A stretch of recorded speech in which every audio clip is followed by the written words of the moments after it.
It is time once again for Tweets of the Week. These are the tweets that I collect over the course of the week that I think are worth sharing. You may learn something from them, or you may just laugh. Let me start with this. CBS News reporting, minimum wage would be $44 today if it grew at the same pace as Wall Street bonuses.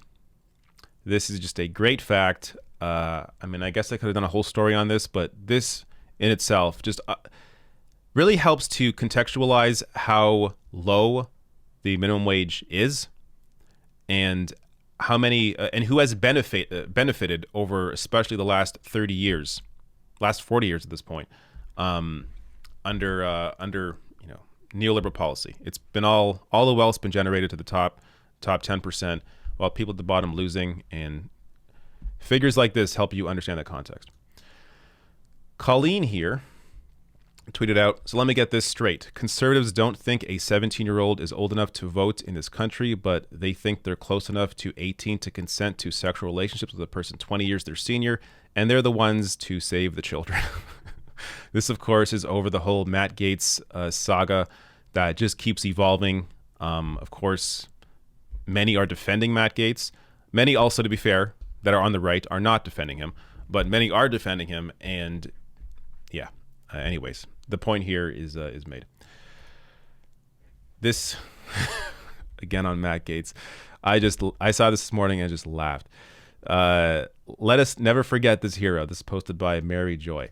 So here, one of the many weird things Matt Gaetz did is kept going to schools and talking to kids. I'm sure, look, in a vacuum, if he was not a creeper, I'm sure it would seem perfectly fine for a politician to go to schools and talk to classes and that kind of thing. But there are a lot of images and weird captions that go with them of him doing this.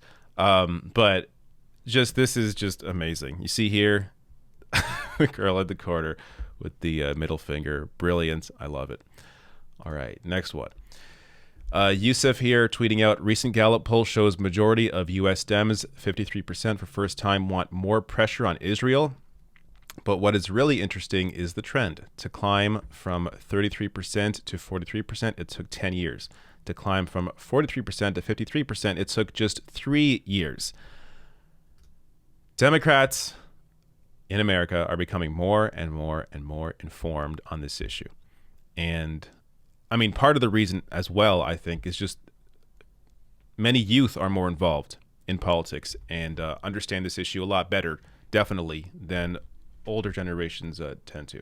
So you see here, fairly rapid increase considering the slow growth in those first 10 years. So incredible, and I only imagine as more and more people become aware of the human rights violations by the Israeli government, more and more people will be aware of how important it is to pay attention to this story and inform others. Next one here. Amber tweets out, U.S. congressmen have been convicted for sexual assault more U.S. congressmen have been convicted for sexual assault in a public bathroom than trans people. I never even thought about this until I saw this tweet, but yeah, of course. And apparently this is the source for that. But I guess we got to ban U.S. congressmen from public washrooms. Only makes sense. Yeah. Next story, or tweet. Sandy Hudson here tweeting out. So in response, I guess I should read this first. Joshua Potash here saying, New York just legalized weed and is expunging the sentences for people convicted in the past. This is huge. In fact, people are celebrating outside my apartment as we speak. Sandy here replying saying, a logic Canada lacks. Why hasn't Canada committed to expunge these sentences? Trudeau has had years to do it. This is something that I'm not sure many Americans even realize.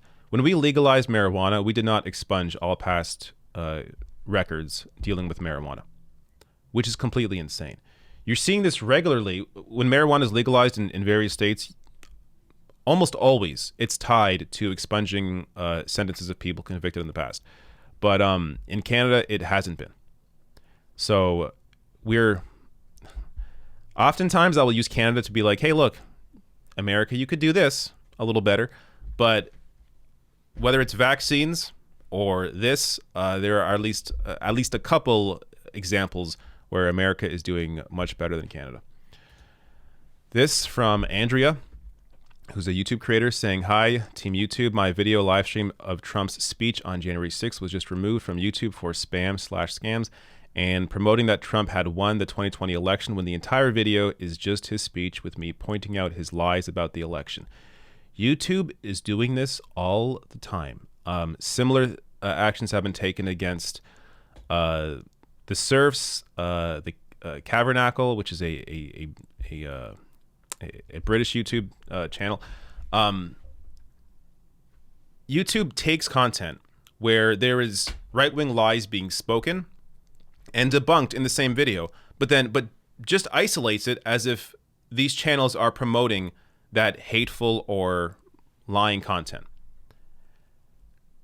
It is crazy to me that if these were actually human reviews, which YouTube claims they are, that these are human reviewers doing this, but if they actually were, it's very clear what these channels are doing. And oftentimes it takes a lot of public pressure. I mean, I retweeted this, but I'm one person. It takes a lot of public pressure on Twitter or elsewhere for YouTube to actually revisit these sorts of decisions and reverse them. But this one was just complete bullshit. Check out here it is. Check out Cyberdemon's page, Cyberdemon531. She's hilarious. I watch plenty of these videos. I think one of the funniest people on YouTube right now that does politics. Check Andrea out. Fantastic stuff. And I believe,